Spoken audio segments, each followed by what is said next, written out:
I hadn't bought new Christmas lights, by the way, in like 5 years. I've got strands where like half of them work and the other half don't, and I just ball up the half that doesn't work and hang them up. I'm not trying to spend more money on that stuff. All right, so here at Open Mic, we like to start the show with a few stories or a hot take on a story that you're not likely to see anywhere else. Now, I live in Maryland. I work here in D.C., and I grew up in Stafford, Virginia.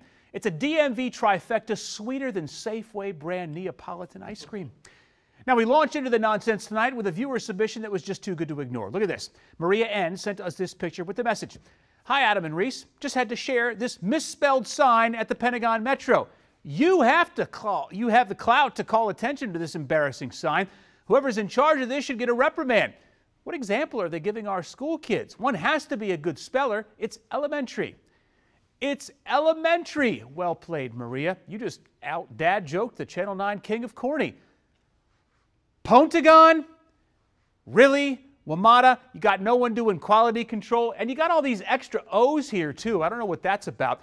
I really, in this moment, wish spell check would just come to life and start putting like little squiggly lines under the things that are misspelled. How do you misspell Pentagon at the actual Pentagon? I mean, it's all over the walls of the station. It's on every single one of the columns.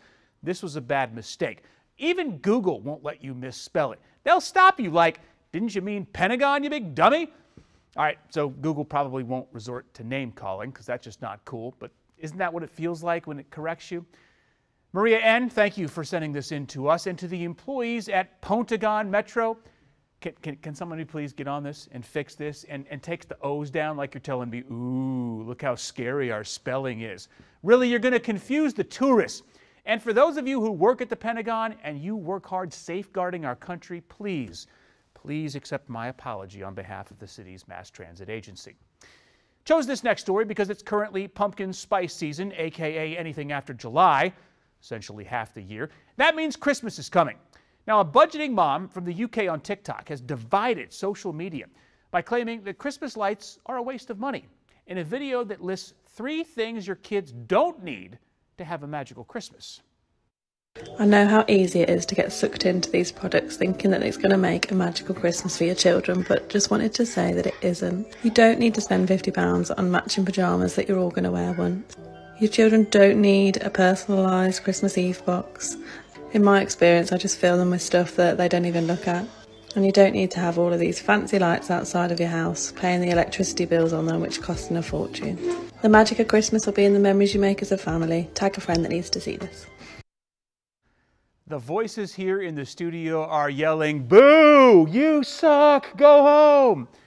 I mean, now, she's not wrong about these things if you actually drill down to the philosophy she's trying to impart. But try telling that to your family. Hey, we're going to be the only house on the block with no lights this year. Don't worry. Santa, he's got night vision. He can find us in the dark.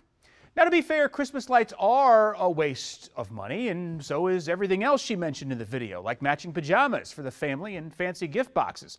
I mean, this belt was probably a waste of money because my pants will stay up without it, but still we need things, right? When we talk about Christmas spending, especially the pajamas, I mean, that could be considered a waste of money.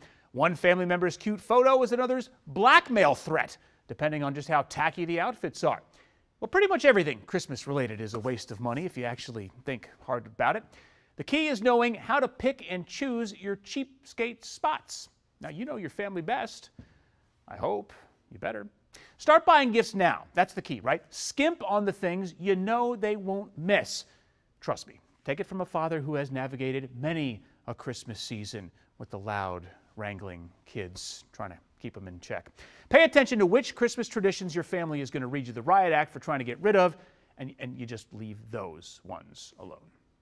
We're headed to New York City for this next story, where Spam, the famous block-shaped canned meat, is on pace to have record profits for an 8th year in a row. 8 years of record profits. How? Who is out there eating all of this Spam? Are you seeing anybody at work dig out of their lunchbox and with a big hunkin' can of Spam? Well, as it turns out, a lot of people are eating it. Spam is a trending ingredient on TikTok. Should have known TikTok was to blame. They tried to cancel Christmas in the last story, and now this. Now, Spam is also popular in Hawaiian, Asian, and Pacific Island cuisine and at fine dining restaurants in coastal cities. That's right, fine dining Restaurants. I've yet to see that, though. Trying to impress a date over a candlelight dinner with a big, juicy block of Spam. Now, when I was a kid, you didn't tell your friends that you ate Spam for dinner because they'd make fun of you, right? Well, now Spam is getting the delicacy treatment. Got to respect the glow up here. Nice job, Spam. Maybe Will Smith should hire Spam to try and help repair his image. Clearly, they know what they're doing. Kanye should too. All right, Kanye might be a big ask. But congratulations, Spam. You have graduated from oodles of noodles levels of respect to that of prime rib, at least according to those sales figures. Chose this next story for people who value comfort over everything. In honor of their 20th anniversary, footwear company Crocs is giving away free pairs of shoes as part of a contest every day until October 7th. Now, personally, I'm not a fan of how Crocs look, but free is free. I got no problem being comfortable behind closed doors in a pair of whatever that was free. Crocs is calling this month Croctober and promised to give away tens of thousands of pairs of shoes every day through this Friday. Now, when I saw the story, I thought the same thing I did when I heard about Spam's record profits. Who is buying these? I mean, they could share a color depending on how long you leave that Spam in the fridge for. Once again, it turns out the answer is a lot of people. A lot of people are buying Crocs. I don't know about the high-heeled version. I haven't seen those before. You can't go to a mall, hospital, hair salon, or anywhere where folks working on their feet don't have a pair of them on. A Morning Consult survey also found that Crocs are very popular with people ages 18 to 25. Now, that's the demo where the money is. So maybe Reese and I should wear them on the air to get our numbers up with the kids. I mean, that'd be great, right? I'd sport the fuzzy pink ones. That would be perfect until I get off the set and have to run down to Pennsylvania Avenue and cover a story at the Capitol. Nothing commands authority like a dude in a suit wearing Crocs. But just like with Spam, I respect the Crocs glow up.